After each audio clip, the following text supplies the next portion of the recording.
right, everybody, we are back with 30 years of Airbrushing anniversary. I am here with my two favorite people. I cannot believe it's been as long as it has, but I definitely want to spend time with them and let you guys know who they are. So tell everybody who you are, anything else you want to share at the beginning, and how do we meet? Well, we're Michael and Lisa French, and we were pastors. Well, I guess I'm still a pastor of, but now I pastor pastors. But we were pastors of a little church called the Bridge, Birmingham, that met in the Advocate Center, which was my dad's ministry for about 20 plus years or so, around 20 years or so. Yeah. And we had a little bookstore in the front of that church building, and Erica, you showed up working for us and had no idea, I think, when you were hired, what all you did. It was amazing. We got to share learning through that process what an amazing artist you are, as you ran around and took care of bookstore stuff. Yeah, the bookstore. It was fun for me. You know, there were days when I was like, okay, God, like, how much longer I'm gonna stay here? But I realized that, being a part of the Advocate was a whole lot more, involved for me, and I'm grateful because I learned a lot from you too. The entire family. You know what I'm saying? Even your dad. I just enjoyed the entire experience. You know what I'm saying? Not knowing that this was a preparation for me, for the journey and the path that God has taken me on in ministry, and it helps so many other people. So let's talk about those days when we started selling the gospel rap. Do you remember that? I do. You know what's funny about that is I remember because my dad, he's passed away now, but he would love to have done an interview like this because he loved you, and he would see things in people. And it was his nature. Honestly, he would, not about you, but he would give people a chance to do stuff when I probably followed his footsteps too, when they didn't need no chance because they weren't any good at it. And so, but he would just see something and want to draw it out. And he saw stuff in you from the first time he met you. And at that time when you were there, he was really, taking care of the events that would go on. And he just loved what he saw in you. I don't think he understood what you did one bit, just to be completely honest. But he loved what he saw in you. And I know for a fact he didn't understand the rap music one bit. Because he was 90 when he passed away, so he would have been in his 80s. In his 70s or 80s. 80s, yeah. Yeah, 70s or 80s. I guess it was 80s at that time. When you were there, and ain't no way he was learning what rap music was, but he just had it. He was there. He was glad it was going on. He loved it. He loved those kind of things. And I think one of the things that's cool is the interaction of you being there and learning and growing, and then him being able to grow too from seeing your gifts and your callings and the things that stirred in you. Look, he wasn't going to go have rap music, airbrushing, all this kind. He wasn't doing all that kind of stuff. He didn't have a clue. But you drew things out. So he grew from you too. So I love that interactive part of it. Which is a really important thing, and I think it's something we should all keep in mind, that people are finding their place. And when we have people in our lives who are willing to open up a door for us to be able to do things that maybe we wouldn't think that we would have the opportunity to do. We were talking earlier about, just having one of your shows there, and how you didn't think that would be possible. And there was this venue for you to be able to do it at. I mean, what we were thinking when we hired you. But, the other thing that stands out in my mind is he would not have let you do that or given you that opportunity had he not seen something in you. And the thing that I remember about you when you did work at the bookstore was you were faithful in showing up, which I think is so important today. You don't see that in a lot of employees. And you had such good character, and we could see that you were pursuing God. You and I were always having conversations about church. Yes. I mean, you drive a long time to get to go where God was. If you thought God was happening in a place or God had told you to do something, you would drive hours to be able to find that. True. And I think that's so important, and we saw that in you, and we love that about you. And I love it. I love it because it wasn't about, it wasn't about you working in a bookstore.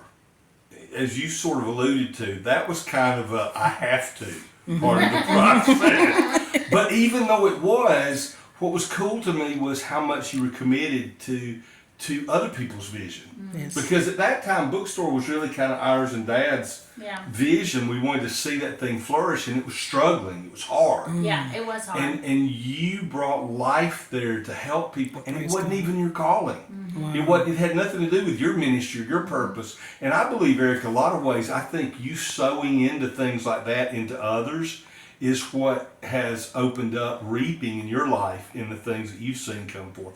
I know it hasn't been easy, but when I look at you today and where you've come from with your art, with your gift, with your callings, and the 30-year process that's been for you, you can see the fruit of how you've sown into other people's lives. We see it in you every time we run into you, every time we see you. We see that fruit. It's there on your face. Wow. Your countenance even displays that fruit. So. Praise God. Man, so do you remember the first time I did the show? Like, I don't even remember. I think I can't. Did I ask? I know I asked you, Michael. And God told me I had like 2 months. That was the other thing. I was like, I have 2 months to put this together. Like, where am I gonna do this? And I remember coming to you and asking you about it. And you're like, Eric, sure.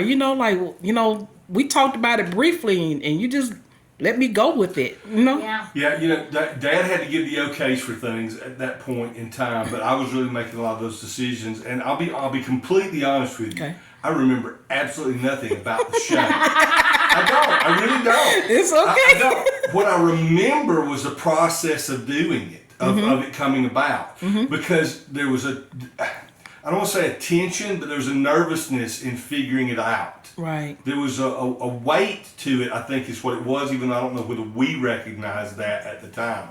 The things you were doing were not things I knew anything about. I feel like you had I'm trying to remember, was there somebody wore a vest with airbrush on the back of it and some we featured some vests. Yeah, the rhinestones and the airbrush so, and stuff. I remember some of those things. I remember images of it and things like that. What I remember more is the process we went through to have it, and you, and the zeal of getting it done, because it was different. Yeah. And let's just be honest. Okay. I'm just the way I am. You can cut this out if you need to, but it was culturally different. The Advocate Center and the general crowd there, and the crowd that you would be catered to most prominently, it brought two cultural concepts together. And see, I think that's something you've done an amazing job with too. Wow. Is crossing cultural boundaries in a world like we're in today, when there's all kinds of tensions between racial tensions and political tensions and cultural tensions and all this stuff. You for 30 years have been a person who's brought unity and connection together. Wow. And it didn't matter whether I knew anything about airbrushing, or I knew anything about rap music, or I knew anything about any of that. Yeah. It didn't matter, because we knew you. And that's why I think, to me, those are the memories I have. Yes. I still am not a rap music person. I don't know much about airbrushing. I get you to do my beehives and things like that. Well, but that's a beautiful point. She can cross over into other things, other genres. She's not just doing tennis shoes and jackets for people and things like that. Personalizing things. You personalized a bee thing for us. Now, some people may go, what in the world is she talking about? But you are you raise bees, honey bees, and we harvest our own honey. And so Michael wanted this beehive box to stand out and be something that he could see from a distance, because it's a little bit off from our house, so we don't get attacked by bees. And so it's beautiful. We can look out into the field and see where it is now. It's beautiful, and you put butterflies. Wow. It was just beautiful. You stepped outside of something you didn't normally do and painted something for us, and we love it. But see, that's who you've been all the time we've known you. That's who you've been from days working as a clerk in a bookstore to everything you do in between and today, is that connection and crossing those boundaries in a positive way. Wow. And I love it. I love, every time I see my bees, check on my beehive, I think about just the different ways you've impacted our life and the lives of people in the community around us. Wow. It's just cool. I feel like when we've been apart, like we ran into you one time, you were working at Academy. I had not seen you in a long time. And I just felt like we had never missed a step. You know, when we ran into you, we hugged, we embraced, and it was like, it was so good to see you. I remember how heartbroken I was when you did leave. Oh, really? You know, because you were such a good employee, and you just had good morals, you just were honest. You know, those are good qualities. And the other thing I love about you is you don't mind sharing when you've messed up on something and how God has taught you through it, you know, because we're all on a journey, aren't we? I mean, nobody's arrived. We make mistakes. We find out maybe we shouldn't have taken a turn here or there, but we always find ourselves coming back center and finding God in the midst of it. And you know what? When I remember turning in my resignation, I actually asked for it back.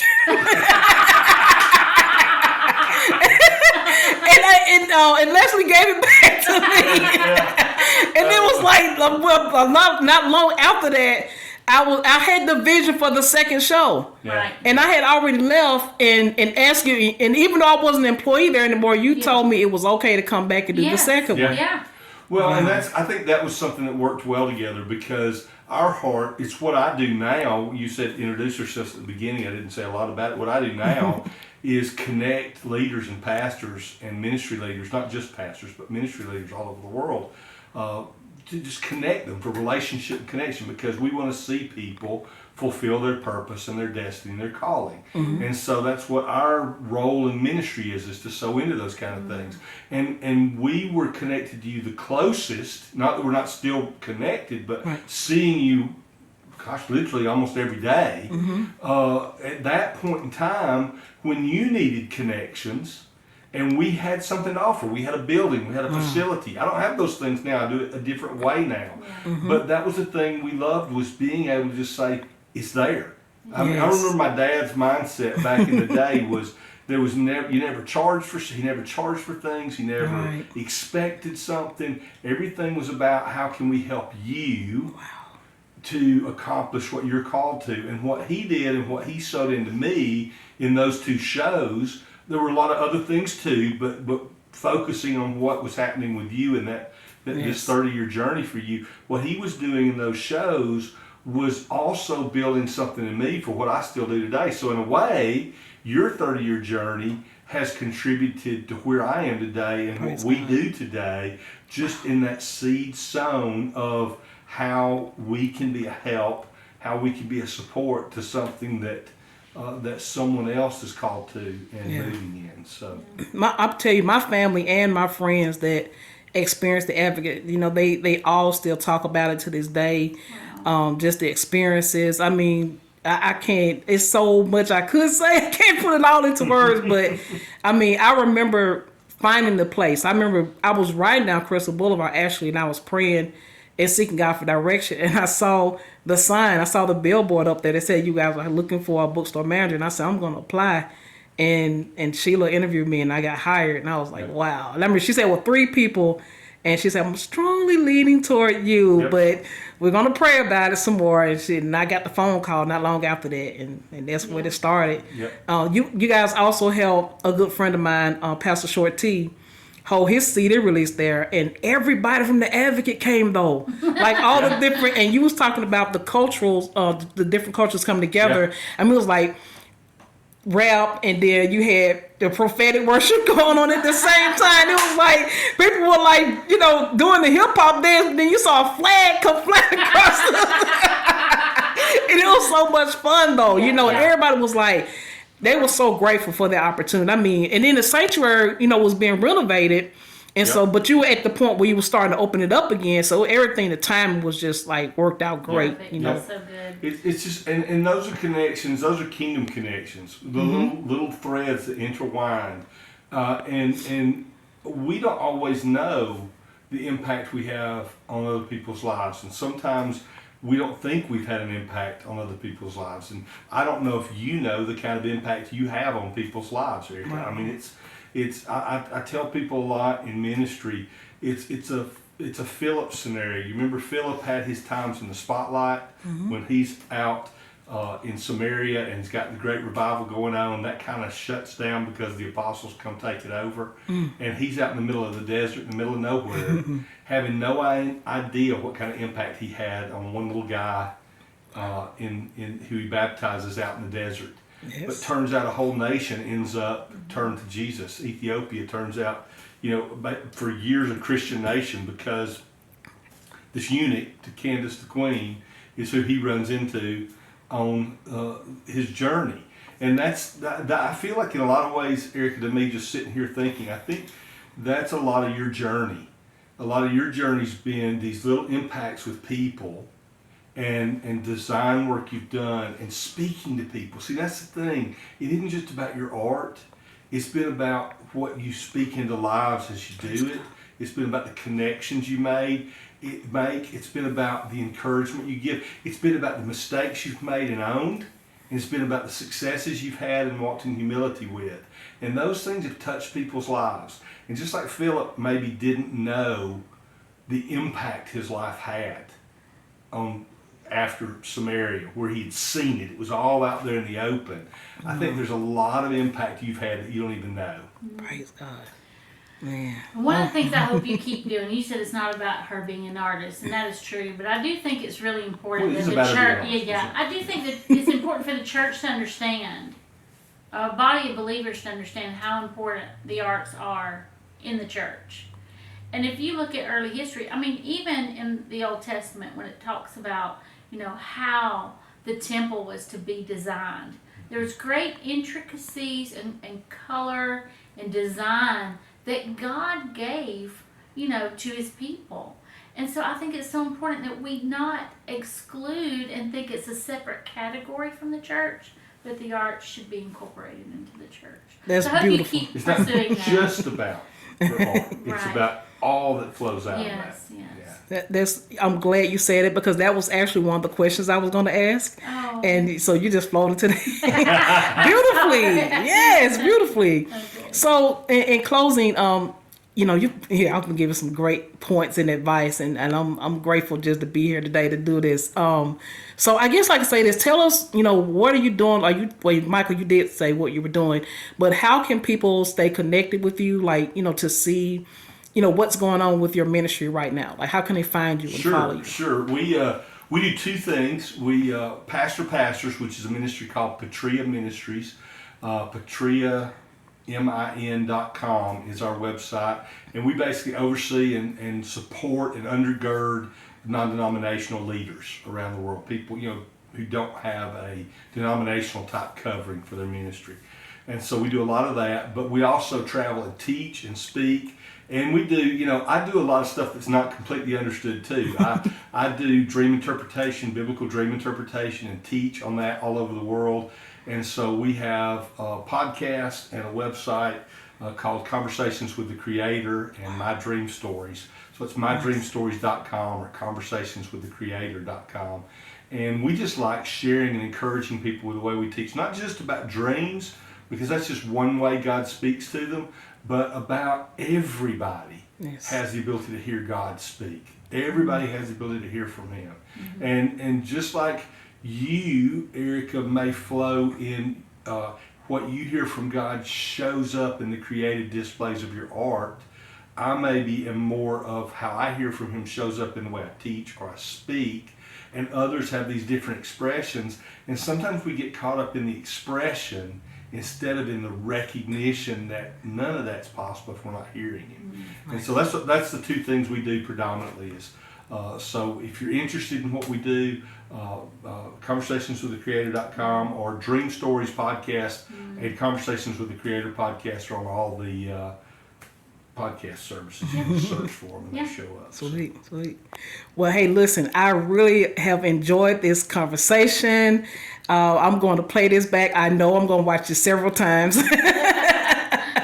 I feel like we need to have like some teacups. What you call it? Tea cakes and coffee right now. Oh, cool. Well, listen, thank you so much, Alyssa and Michael, for continue to be a part of my life. The journey continues, y'all. So this is 30 years of Airbrushing anniversary with Erica B. And we're out of here.